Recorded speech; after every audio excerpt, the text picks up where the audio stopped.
Welcome to Mahalakshmi vlog. எல்லோரும் நல்லா இருக்கீங்களா? வாங்க அப்படியே விலாகுக்குள்ளே போகலாம். இந்த வீடியோ எப்போ எடுத்த வீடியோன்னு கேட்டிங்கன்னா, புதன்கிழமை எடுத்த வீடியோ தான் இந்த வீடியோ. நம்ம வீட்டில் கோலப்பொடி எங்கள் ஏரியாலேயும் இல்லைப்பா. அதனால் ஒரு 4 நாளாக நம்ம வீட்டில் கோலமே போடவில்லை. வாசல் கோலம் போடாமல் மங்களகரமாகவே இல்லை. அதனால தான் நான் ஷார்ட் வீடியோவில் கோலமே வரலப்பா 4 நாளாக. சரிங்களா? என்னப்பா பண்ணுறது? இந்த கடையில் கேட்டால் கோலப்பொடி இல்லைன்ட்டாங்க, அந்த கடையில் போய் கேட்டால் அங்கேயும் இல்லைன்ட்டாங்க. அதனால வெள்ளை கோலப்பொடி இன்னும் வாங்கவே இல்லைப்பா. எனக்கு கோலம் ஒரு நாளோட தொடக்கம் கோலத்தோடு தான் நான் ஆரம்பிப்பேன். என்ன பண்ணுறது பாருங்கள், விலாகு கொடுக்குறக்கே கோலம் இல்லை. சரி, அதனால் அப்படியே பாத்திரம் நிறையா இருந்துச்சுப்பா. கடைன்னு கழுவுறேன். அப்புறம் நிறைய நண்பர்கள் நிறையா வீடியோஸ் பார்க்குறீங்க, என்னோடய வீடியோஸ் எல்லாம். ஆனால் லைக் கொடுக்க மாட்டேங்கிறீங்கப்பா. உங்களுக்கு மனசுக்கு பிடிச்சிருந்தா, சேனல் பிடிச்சா லைக் பண்ணி சப்ஸ்கிரைப் பண்ணி வச்சுக்கோங்க. சரிங்களா? அப்போ தான் அடுத்தடுத்து போடுற விலாக் உங்களுக்கு நோட்டிஃபிகேஷன் வரும். வாங்க அப்படியே போய் அடுப்பை க்ளீன் பண்ணலாம் சொல்லிவிட்டு கடன்னு அடுப்பை எனக்கு தினமுமே க்ளீன் பண்ணிகிட்டே இருக்கணும். எங்கள் அம்மா சொல்லுவாங்க, மகா தண்ணி ஊற்றி கழுவாத துரு பிடிச்சிரும்பாங்க. ஆனாலும் சரிங்கம்மா அப்படின்னு சொல்லிட்டு நான் என் வேலையை தான் நான் பார்க்கேன். எனக்கு என்ன தான் நம்ம துணியில் தொடச்சி எடுத்தாலும் ஒரு பொருளை இப்போ எப்படி சொல்கிறது, ஒரு வரண்டான்னு சொல்லுவோம்ல நம்ம ஊர்லலாம், மதுரை சைட்லாம் வரண்டா இருக்குல்ல, வரண்டாவை இப்போ மாப்பு போடுறதுக்கும் நல்லா தண்ணி ஊற்றி நல்லா விளக்குமாறு வச்சு நல்லா தேய்ச்சி அலசி விட்றதுக்கும் நிறைய வித்தியாசம் இருக்கும். பார்த்துருக்கீங்களா? அலசி விட்டதுக்கப்புறம் பார்த்திங்கன்னா ரொம்ப பளிச்சுன்னு இருக்கும் அந்த இடம். அந்த மாதிரி நான் தொடச்சி பார்த்தேன், கிளாத் வச்சு, எனக்கு செட் ஆகலை. அப்புறம் நான் தூக்கி வச்சு அடுப்பை கழுவ ஆரம்பிச்சிட்டேன்ப்பா. அப்புறம் இந்த மாதிரி பைப்பை திறந்து விட்டு நல்லா கழுவி வச்சிட்டேன்ப்பா. டெய்லிலாம் கழுவ மாட்டேன், அதுக்குன்னு வாரத்தில் ஒரு நாள் இந்த மாதிரி கழுவிடுவேன். இன்றைக்கி ரொம்ப தோசை ஊற்றுனனால தோசை மாவு அது இதுன்னு அப்படி இப்படின்னு ஆயிடுச்சா. அதனால் சரின்னு சொல்லி அடுப்பை நல்லா சோப் போட்டு நல்லா பளன்னு கழுவியாச்சு. சரிங்களா? வாரத்தில் ஒரு நாளாவது இந்த மாதிரி நம்மளோட அடுப்பு ரொம்ப பளன்னு இருக்கணும் அப்படின்னு சொல்லிட்டு, சரி அப்படியே இந்த அடுப்போட மேடையும் நல்லா ஃபுல் கிளீனிக் பண்ணிடலாம்னு சொல்லிட்டு, பாருங்களேன் எனக்கு இடம் எவ்வளோ இருக்குன்னு, ரொம்ப குட்டியாக இருக்குல்ல. பேசாமல் வாஷ் பேசன் இந்த சைடாவது இருந்திருக்கலாம் போலன்னு தோணும். இந்த மாதிரி என்னங்க பண்ணுறது, இருக்கிற இடத்த அட்ஜஸ்ட் பண்ணி இருந்துக்க வேண்டியதுதான் அப்படிங்கிற மாதிரி. இந்த பெயிண்டெல்லாம் நான் தான் அடித்து வச்சுருக்கேன்ப்பா. இது சுண்ணாம்பு வீடு தான். அப்புறம் ஒயிட் கலர் சுண்ணாம்பாக இருக்கனால குழம்பு கொட்டினா தெரியுது, ஒரு சாதம் கொட்டினாலும் தெரியுது, ஒரு மாதிரி இருந்துச்சு. அதனால் ஒரு டப்பா பெயிண்ட் வாங்கிட்டு ஃபுல்லாக இந்த அடுப்புக்கு மட்டும் அடித்து விட்ருக்கேன் பாருங்கள். அடுப்பு வாஷ் பேசனுக்கும் அடித்து விட்டனால இப்போ நல்லா கொஞ்சம் நீட்டாக இருக்கிற மாதிரி இருக்குது. சரிங்களா? அப்புறம் எங்கள் அம்மா பிள்ளைக்கு சரி தாம்பாளம் வாங்கி கொடுப்போம்னு சொல்லி 2 தாம்பாளமா 6 தாம்பாளம் கொடுத்தாங்க. மகா ஏதாவது ஃபங்க்ஷன் வந்தால் தாம்பாளம் வச்சுக்கோன்னு சொல்லி இந்த தட்டு, சில்வர் தட்டு பெருசாக, அதை நான் இந்த பெயிண்ட் அடிக்கும் போது இந்த டப்பா வைக்கிறது அப்படி இப்படின்னு அந்த தட்டு 2 தாம்பாளம் ஃபுல்லாகவே பெயிண்ட் ஆயிடுச்சுப்பா. அதுக்கப்புறம் யோசித்தேன், இந்த தாம்பாளத்தை நம்ம என்ன பண்ண முடியும் அப்படின்னு யோசிக்கும் போது, சரி அடுப்புக்கு கீழே வச்சுக்கலாம். பாருங்கள், எங்கள் அம்மா பார்த்தாங்கன்னா அவ்வளோதான், 2 தட்டுலேயுமே பெயிண்ட்டு ஃபுல்லாக. எங்கெங்கே பெயிண்ட் அடிக்கணும் அப்போல்லாம் இந்த தட்டை தான் எடுத்து யூஸ் பண்ணிக்கிறது அப்படி.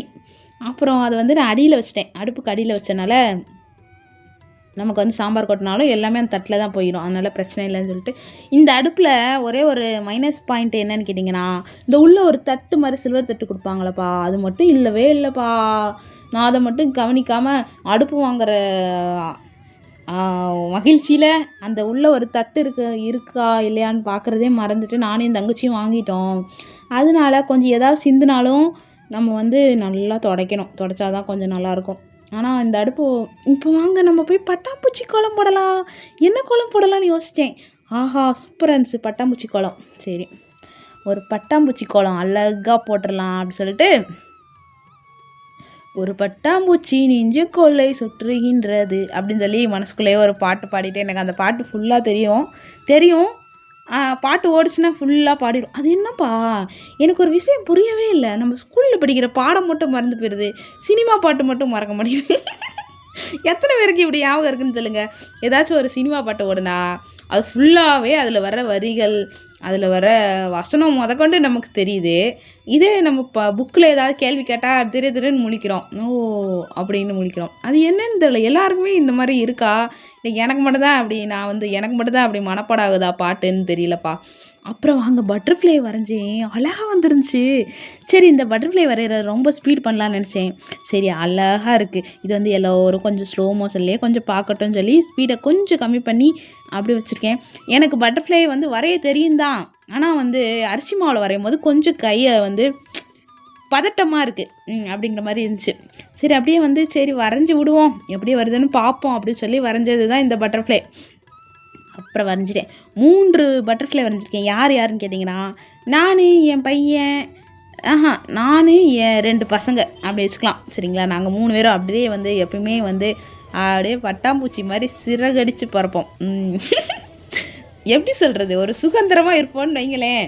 எங்கள் வீட்டுக்காரரை நான் சேர்த்துக்கவே மாட்டேன். அவர் இதிலலாம் வந்து செட் ஆக மாட்டார். அதனால் என் பசங்களை நான் சேர்த்துக்குவேன். அப்புறம் வந்து இந்த குட்டியாக காக்கா வரையும். உங்களுக்கு ஞாபகம் இருக்கா? சின்ன பிள்ளைகள் 90ல் பிறந்தவங்களுக்கு தெரியும்.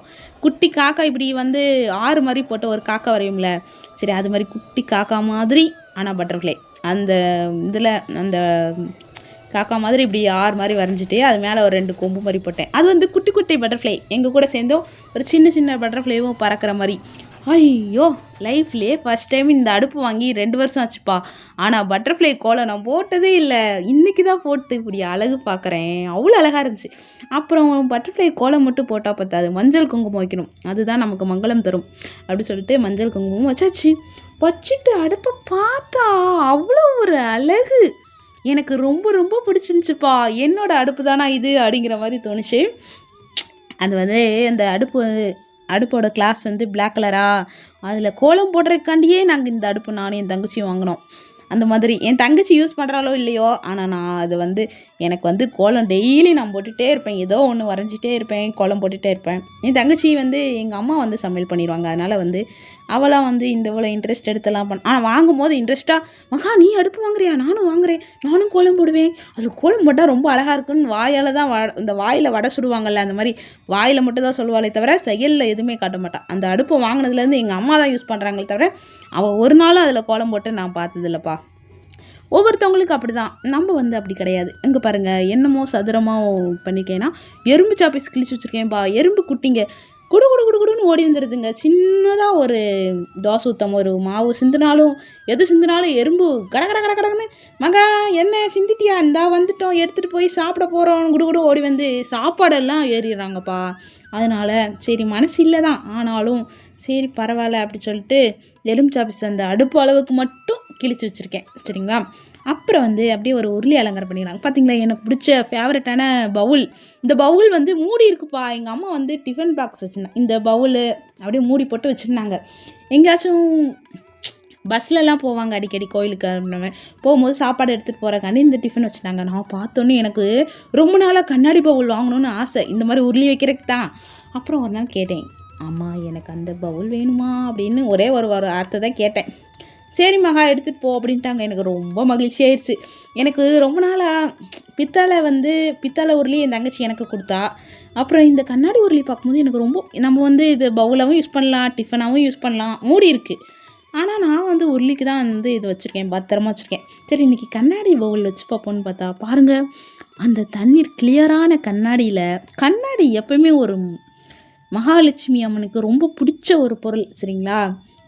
நீங்கள் எத்தனை தான் வந்து பித்தளை, வெள்ளி சொல்லுவாங்கள்ல, சில்வர் எது யூஸ் பண்ணாலுமே இந்த கண்ணாடி பொருளுக்கு அது ஒரு தனி மகிமை. அது எனக்கு பிடிக்கும், ரொம்ப ரொம்ப ரொம்ப ரொம்ப பிடிக்கும். அதனால் வந்து சரி இன்றைக்கி வந்து நம்ம வைக்கிற உருளியும் வந்து கண்ணாடியாக இருக்குன்னு சொல்லி உருளி அலங்காரம் பண்ணி வச்சுட்டு அப்படியே என்னோடய கிச்சன் இடத்த பாருங்கப்பா, இவ்வளோ தான்ப்பா இருக்கும். இந்த சைடு வாஷிங் மிஷின் வந்து வெளியே வைக்க முடியாது, எலி கடிச்சிடும்னு சொல்லிட்டு வாஷிங் மிஷினும் கிச்சனுக்குள்ளே தான் வச்சுருக்கேன்னா, நான் ஒரு ஆள் வருவேன், சமைப்பேன், இந்த மாதிரி இருக்கிறதுக்கு இந்த இடம் வந்து கரெக்டாக இருக்கும். போதும்ப்பா இப்போதைக்கு, என்ன பண்ணுறது, கொஞ்சம் நாள் கழித்து பார்க்கலாம் அப்படி சொல்லிட்டு பிள்ளைங்கள்லாம் பெருசாக வளர்ந்த பிறகு வேறு வீட்டுக்கு போய்க்கலாம்னு சொல்லிட்டு. எனக்கு இந்த வீடு ரொம்ப ராசியான வீடு. நாங்கள் வந்து 11 வருஷமாக இருக்கும்ப்பா இந்த வீட்டில். அப்புறம் என் பசங்களுக்கு என்ன தான் நான் பீரோவில் நீட்டாக வைங்கடா தம்பிங்களான்னு என்ன தான் வாங்கி கொடுத்து வச்சாலும் அந்த பச்சை கலர் பீரோ அந்த எங்கள் பசங்களோடது எப்படி வச்சுருக்கிறாங்க பாருங்கள். போங்கடா அப்படின்னு சொல்லி எனக்கு கோவம் வந்துடுச்சு. நான் அவங்களுக்கு வாங்கி கொடுத்த இந்த ரேக் மாதிரி ஆன்லைனில் வாங்கினதா, மீஷோவில் வாங்கினதான். இதில் நான் ஏன் ட்ரெஸ்ஸும் அடிக்க வைக்க போகிறேன்னு சொல்லிட்டு பீரோவில் உள்ள எல்லா துணியும் இழுத்து போட்டு ரொம்ப கசகசன்னு இருக்குது. காலையில் வேலைக்கு போகும்போது சுடிதார், இந்த சுடிதாருக்கு சால் எங்கே இருக்குது, இந்த சுடிதாருக்கு ஃபேண்ட் எங்கே இருக்குதுன்னு தேட வேண்டியதாக இருக்குப்பா. அதனால் சரி இன்றைக்கி பீரோவை ஒதுங்க வச்சு ஆகணும்னு சொல்லிட்டு சரி இன்றைக்கி எப்படினாச்சும் நம்ம விலாக் எடுக்க தான் போகிறோம், அதனால் பீரோவையும் க்ளீன் பண்ணி அப்படியே ஒரு சின்னதாக ஷார்ட் கொடுத்துடலாம் அப்படின்னு சொல்லிட்டு வீடியோ கொடுத்துடலாம் அப்படின்னு சொல்லிட்டு கடன்னு துணியை வந்து அவ்வளோ துணி மடிக்கிறேன்ப்பா. யாருமே பாருங்கள் ஹெல்ப்புக்கு யாருமே இல்லை, நானே ஒரு ஆள் தான்.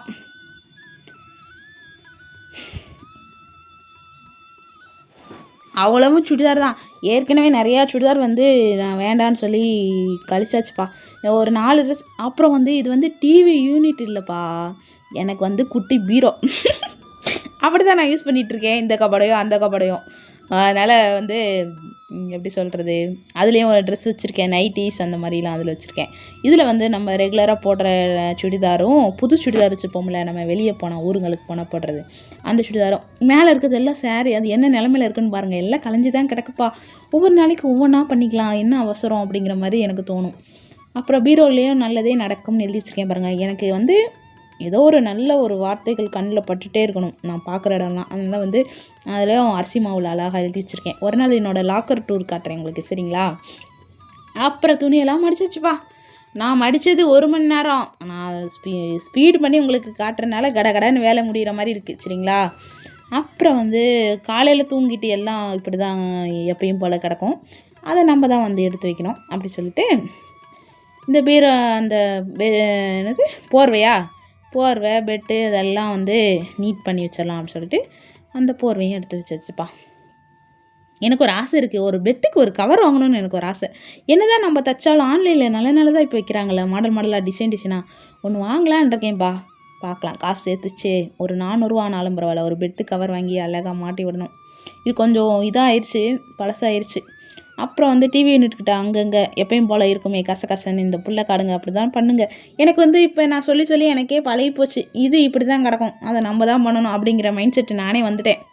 அதனால் நான் கற்றுனாலும் அந்த பசங்க காதில் வாங்க போகிறதில்ல. ஆனால் சின்ன பையன்லாம் முந்தா நாள்லாம் எனக்கு வந்து ஹெல்ப் பண்ணி கொடுத்தாப்பா, நல்ல பையன். பெரிய பையன் தான் ஹெல்ப்பே பண்ண மாட்டான், ஒரு சேட்டைக்கார பையன். உங்களுக்கு ஒரு நாள் அவனை வந்து தனியாக வந்து அவனுக்கே தெரியாமல் கேமரா வச்சு அவன்கிட்ட ஏதாவது பேசுகிறேன் பாருங்கள், அவன் எப்படி பதில் சொல்கிறான்னு மட்டும் பாருங்களேன். நம்ம ஏதாவது கேட்டோம்னா உனக்கு என்ன மகா, போய் பாரு மகா, நானும் பார்க்க முடியாது மகா, போ மகா, எனக்கே கால் வலிக்கு அப்படிவா அப்படின்னு சொல்லுவான். இப்போ வந்து ஸ்கூலில் வந்து டான்ஸுக்கு ப்ரோக்ராம் வருது போல், அதுக்கு நேற்று பாட்டை போட்டு டான்ஸ் ஆடிட்டு இருந்தாச்சு பெரிய பையன், நல்லா இருந்துச்சு பார்க்குறக்கு. அப்புறம் வந்து சரி இன்றைக்கி லட்சுமி அம்மனை வடக்க பார்த்து நம்ம வைக்கலாம் அப்படின்னு சொல்லிட்டு வடக்க பார்த்து வந்து வச்சாச்சுப்பா, சரிங்களா? எப்பவுமே நான் கிழக்க பார்த்து வச்சுருக்கேன், ஆனால் அது கொஞ்சம் வந்து எப்படி சொல்கிறது, வைப்ரேஷன் வந்து கொஞ்சம் கம்மியாக இருக்க மாதிரி இருக்குது. நல்ல ஆற்றல் இல்லைன்னா கையில் காசு நிற்க மாட்டேங்குது, நம்ம வேலை செய்கிறது காசு சங்கின்னு வெளியே கடன்னு ஓடிடுறாங்க. அதனால் சரி இப்படி மாற்றி நம்ம வச்சு பார்க்கலாம். ஒரு ஐயர் வந்து நான் யூடியூப்பில் பார்த்தேன், அவங்க அந்த ஐயர் சொல்கிறது வந்து அப்படியே கரெக்டாக நடக்கும். எனக்கு ரொம்ப பிடிக்கும் அந்த ஐயரை, சரிங்களா? அதனால் அவங்க வீடியோ பார்க்கும்போது அவங்க வந்து லட்சுமி அம்மனை வந்து இந்த மாதிரி லட்சுமி அம்மனையும் குபேரனையும் இந்த திசையில் வைங்க, ரொம்ப நல்லதுன்னு சொன்னாங்க. அந்த மாதிரி நான் வந்து மாற்றி வச்சுருக்கேன், சரிங்களா? மாற்றி வச்சு ஏதாவது நல்ல விஷயங்கள் நடந்துச்சுன்னா உங்களுக்கு நான் வந்து ஷேர் பண்ணுறேன், சரிங்களா? இந்த மாதிரி தாங்க நம்ம வந்து எப்பயுமே ஒரே மாதிரியும் ஒரே பொருளை பார்த்துட்டா நமக்கு போர் அடிக்கும். அதை வந்து அப்பப்போ சேஞ்ச் பண்ணிகிட்டே இருந்தால் தான் அது ஒரு எனக்கு ஒரு எப்படி சொல்கிறது, அது வந்து எனக்கு ஒரு மகிழ்ச்சியாக தோணும். அதனால் அப்பப்போ ஏதாவது ஒரு சேஞ்ச் பண்ணிகிட்டே தான் இருப்பேன். அப்புறம் வந்து வீடை கூட்ட ஆரம்பிச்சாச்சுப்பா. இந்த சோபா மாதிரி ஆயிடுச்சுப்பா, நடுவில் உள்ள கம்பி எல்லாம் உடஞ்சி போச்சு. சின்ன பையன் நேற்று நைட்டு இதில் தூங்கிட்டு இருந்தானா, அப்போ நான் கேட்டேன், அவன் தூங்குறான், அது வந்து கீழே வரைக்கும் வந்துருச்சு, அந்த பெட்டு மாதிரி இருக்குல்ல சோபா. என்ன தம்பி தொட்டிலில் தூங்குறியா, ராரோ ராரோ அப்படிங்கிறேன். போ மகா, அது வந்து எப்படி சொல்கிறது, சோபா மாதிரி ஆயிடுச்சு. வரும்போது நல்லா தான் இருந்துச்சு. இந்த பசங்க உட்காந்து அடியில் வந்து கம்பி லேசாக கொடுத்துருப்பாங்க போலப்பா, அதை வந்து பற்ற வைக்கணும். அப்புறம் வாங்க, நான் போட்ட கோலம் நல்லா காஞ்சிருச்சு, பாருங்களேன் எவ்வளோ அழகாக இருக்குது. ஆனால் எனக்கு ஒரு வருத்தம் என்ன தெரியுமா, இந்த இவ்வளோ அழகாக நான் கோலம் போட்டு பட்டர்ஃப்ளை கோலம் போட்டு அதுக்கு பட்டர்ஃப்ளை சாங் போட்டு ஷார்ட் வீடியோ கொடுத்தா பார்க்குற நண்பர்களும் சரி, தோழிகளும் சரி, அக்காங்களும் சரி, அண்ணங்களும் சரி, யாருமே லைக்கே கொடுக்கலப்பா. மனசு கஷ்டமாயிருச்சு எனக்கு. எவ்வளோ அழகாக அவனை கோலம் போட்டு எல்லாருக்கும் ரொம்ப நம்மளோட கோலம் பிடிக்கும் அப்படின்னு சொல்லி கொடுத்தேன். இந்த கோலத்துக்கு என்னப்பா குறைச்சல், யாருமே ஷார்ட் வீடியோவில் லைக்கே கொடுக்கலப்பா. போங்கப்பா, மனசு கஷ்டமாயிருச்சு. அப்புறம் வந்து சரி வாங்க அப்புறம் போய் இந்த மஞ்சக்காட்டு மைனாக்கு போய் பேப்பரை மாற்றிடலாம் சொல்லிட்டு 2 நாள் ஆச்சு. 2 நாளைக்கு ஒருக்க நானே மாற்றிடுவேன் சரிங்களா. எல்லா வேலையும் எங்கள் வீட்டில் நான் தான் கட பண்ணுவேன். இந்த இடத்துல ஏதாச்சும் ஒரு சேஞ்ச் பண்ணலாமான்னு சொல்லி 2 நாளாக என் மைண்டுக்குள்ளே ஓடிட்டே இருக்குது. என்ன பண்ணலாம், என்ன பண்ணால் நல்லாயிருக்கும் அப்படி சொல்லி ஏதாவது ஐடியா இருந்தால் சொல்லுங்கப்பா. இந்த மிஷினை இங்கிட்டு இப்போ ஊடால வந்தது எங்கள் வீட்டுக்காரர் என்னமோ எடுக்கிறதுக்கு வந்தாங்க, வந்துட்டு போயிட்டாங்க. அப்புறம் வந்து என்ன பண்ணலாம், இந்த மிஷினை இப்படி பண்ணலாமா இல்லை இந்த கிளிக்குண்டை அங்கிட்டு மாட்டலாமா அப்படின்னு சொல்லி யோசிச்சுட்டு இருக்கேன். என்ன பண்ணலாம், குட்டியோண்டு இடம்தான், ஆனாலும் அதுலேயும் ஏதாவது சேஞ்ச் பண்ணலாமா அப்படின்னு யோசனை ஓடிக்கிட்டே இருக்குதுப்பா. அப்புறம் வந்து கொஞ்ச நேரம் அங்கேயே நின்று தண்ணியும் கிளிக்கு ஃபுட்டும் வந்து எடுத்துகிட்டு வந்துட்டேன். பேப்பரை வந்து மாற்றியாச்சு சரிங்களா. ஃபுட்டு வந்து அங்கே போய் வாங்கிட்டு வந்தேன் முந்தா நாள் போய். இந்த தினையெல்லாம் இவங்க சாப்பிட மாட்டாங்க. இந்த பேர் என்ன, சூரியகாந்தி விதையா, அதுதான் சாப்பிடுவாங்க. அப்புறம் வந்து அப்படியே வந்து அவங்களுக்கு சாப்பாடு வச்சுட்டு இது வந்து கொஞ்சம் இந்த வீடியோவை ஸ்பீட் பண்ணிட்டேன். நான் இந்த மிஷினை சரி இப்படி வச்சு பார்க்கலான்னு சொல்லி வச்சு பார்த்தேன். ஆனாலும் ஏதோ ஒன்று சரியில்லாத மாதிரி தோணுச்சு. இப்படி வச்சா இடம் நல்லா இருக்குது, உட்கார்றக்கு புழங்குறதுக்கு நல்லா தான் இருக்குது. அப்புறம் என்னமோ ஒன்று இங்கனக்குள்ளே எனக்கு இடைஞ்சலாக இருக்கிற மாதிரியே தோணுது. என்ன பண்ணலாம் அப்படி சொல்லி யோசிச்சுட்டே இருக்கிறேன்ப்பா. பார்ப்பேன், இல்லைன்னா நாளைக்கு ஏதாவது சேஞ்ச் பண்ணாலும் பண்ணிடுவேன். நான் அந்த மனநிலையில் தான் இருக்கேன் பாருங்களேன். ஆனால் இப்படி உட்காந்து தைச்சோம்னா ஜன்னல் திறந்துட்டோம்னா நல்லா ஜன்னல்லேருந்து ஜிலு ஜிலுன்னு காற்று வரும். இல்லைன்னா நம்ம டேபிள் ஃபேன் கூட போட்டுக்கலாம், அது ஒன்றும் பிரச்சனை இல்லை சொல்லிட்டு தையல் மிஷின் இந்த சைடு ஓரமாக இருக்குது. அப்புறம் வந்து சரி அப்படியே இருக்கட்டும்னு சொல்லி அதே இடத்துல மிஷினை வச்சுருக்கேன். அப்புறம் வந்து கிளிக்கு தண்ணி நிறையா ஆயிடுச்சு. அப்புறம் அதை கொஞ்சம் எடுத்து ஊற்றிட்டு கரெக்டாக மாட்டு விடலாம்னு சொல்லி ட்ரை பண்ணேன். அது நான் மாட்டவே முடியல அந்த டப்பாவை. அப்புறம் கீழே வச்சு விட்டேன். அப்புறம் பேக்கெல்லாம் எடுத்து ஓரமாக வச்சுட்டு, இத்தனை பேக் எங்களோடது கிடையாது, 2 ஸ்கூல் பேக்கு தான் எங்களோடது. ஒரு பேக் இந்த எங்கள் ஃப்ரெண்டு இப்போ பையனோட ஃப்ரெண்டோடது. அப்புறம் குப்பையை வந்து கூட்டி அள்ள ஆரம்பிச்சாச்சுப்பா. இந்த சீமார் கேட்குது, மகா உங்கள் வீடை கூட்டியே நான் தேஞ்சு போயிட்டேன் மகா, பாரு மகா வேறு புது சீமார் வாங்கு மகா, என்னைய விடு மகா ஆளை அப்படின்னு சொல்கிற மாதிரி எனக்கு தோணுச்சு. இந்த சீமார் பாருங்கப்பா எவ்வளோ தேஞ்சு போச்சு. எங்கள் வீட்டில் கூட்டி இப்படி தேஞ்சு போச்சு. ஏன்னா எங்கள் வீட்டில் ரொம்ப சேட்டைக்கார பசங்களாக இருக்கிறாங்களா, குப்பையை போட்டுகிட்டே இருப்பாங்க. அப்புறம் இந்த கோபுரத்து பக்கத்தில் கோலம் போட்டு வச்சு அப்படியே தான் இருக்குது. இன்னும் நான் ஒரு பூஜையும் பண்ணவே இல்லை. பண்ணுறோம் நம்ம வந்து யாரு கண்ணு பட்டுச்சுன்னு தெரில, பூஜை பண்ணுறக்கே வந்து டைமே இருக்க மாட்டேங்குதுப்பா. அதனால் கண்டிப்பாக பூஜை பண்ணுறேன், உங்களுக்கு நான் வீடியோ கண்டிப்பாக தருவேன் சரிங்களா. அப்படியே வாங்க வாசலையும் போய் கூட்டிடலாம் அப்படின்னு சொல்லிட்டு வாசலையும் போய் கடன்னு கேமரா வெளியே வைக்கல. வெளியே வந்து பக்கத்தில் கம்பெனி இருக்கா, அங்கேருந்து ஆளுங்க யாரோ ஒன்று டீ குடிச்சிட்டு அப்படியே உட்காந்து பார்த்துட்டே இருப்பாங்களா, நமக்கு ஒரு மாதிரி கூச்சமாக இருக்கும். கேமராலாம் வச்சு என்ன பண்ணுறாங்க இவங்க, வீடியோலாம் எடுக்கிறாங்க அப்படின்னு நினைப்பாங்கல்ல, அப்படிங்கிற மாதிரி சரி நான் வீட்டுக்குள்ளேயே ஃபிட் பண்ணி வச்சுட்டு அப்படியே வந்து வாசலுக்கு கூட்ட ஆரம்பிச்சிட்டேன் சரிங்களா. இந்த ரைட் சைடு பார்த்திங்கன்னா அந்த டேபிள் ரோஸ் தான் நட்டு வச்சுருக்கேன். காலையில் வெயில் வந்தோடனே வாசல் பார்க்குறக்கு அவ்வளோ அழகாக இருக்கும். ஒரு நாள் நான் இந்த வீடியோ உங்களுக்கு நான் எடுத்து போடுறேன் சரிங்களா. அப்புறம் வந்து அப்படியே செப்பல்லாம் எடுத்துகிட்டு அழகாக நீட்டாக கூட்ட ஆரம்பிச்சாச்சுப்பா. அப்புறம் அப்படியே வந்து இந்த ஸ்டாண்டு, நல்ல ஸ்டாண்டை வெளியே போட்டு வச்சுருக்காங்க என் பசங்க, அதை வந்து கழுவலாம்னு சொல்லிட்டு அப்புறம் வந்து வாங்க சமையல் செய்யலாம்னு சொல்லி இன்றைக்கி என்ன சமையல்னு கேட்டிங்கன்னா முட்டை சாதம் செய்ய போகிறேன். இந்த முட்டை சாதம் வந்து எப்படி செஞ்சேன், ஈஸி முட்டை சாதம் சரிங்களா, அப்படின்னு தனி வீடியோவே எடுத்து வச்சுருக்கேன். அது வந்து அடுத்த வீடியோவில் நான் கண்டிப்பாக தரேன் சரிங்களா. கண்டிப்பாக பாருங்கள். ஈஸியான மெத்தடு, நம்ம ஒரு 10 நிமிஷத்துலேயே வந்து இந்த முட்டை சாப்பாடு செஞ்சிடலாம். ஒரு 5 முட்டை இருந்தால் போதும் சரிங்களா. இந்த சாப்பாடு எப்படி செய்யணும்னு சொல்லி நான் ஒரு தனி வீடியோவே தரேன், அதனால் அதில் பார்த்துக்கோங்க. இது சும்மா நான் வந்து எல்லாத்தையுமே ஸ்பீட் பண்ணி விட்ருக்கேன் சரிங்களா. அதனால் அது வந்து அப்படி தான் ஸ்பீடாக ஓடும் சமையல் சரிங்களா. அப்புறம் சமையலெல்லாம் வந்து டேஸ்ட்டாக பண்ணிகிட்ருக்கேன். இன்றைக்கி வந்து அரிசி மாவு இல்லைப்பா, சரி அரிசி மாவுங்கிறேன் பாருங்கள், தோசை மாவு காலி ஆயிடுச்சுப்பா. அதனால் நைட்டும் சாப்பாடு செய்ய வேண்டிய நிலைமை ஆயிடுச்சு. ஆனால் செம்ம டேஸ்ட்டாக இருந்துச்சு. சரி நான் போட்டு இந்த பசங்களுக்கு எங்கள் வீட்டு மாஸ்டர் வந்து கோமா இருக்கார், என்னன்னு தெரில, சின்னவர். இந்த பையன் வந்து என் பையனோட ஃப்ரெண்டு, அவங்களுக்கும் கொடுத்து சாப்பிட சொன்னேன். அப்புறம் நானும் சாப்பிட்டேன்ப்பா. நீங்களாம் சாப்பிட்டீங்களா? அடுத்த விலாகில் பார்க்கலாம். வீடியோ பிடிச்சா கண்டிப்பாக ஒரு லைக் கொடுங்க.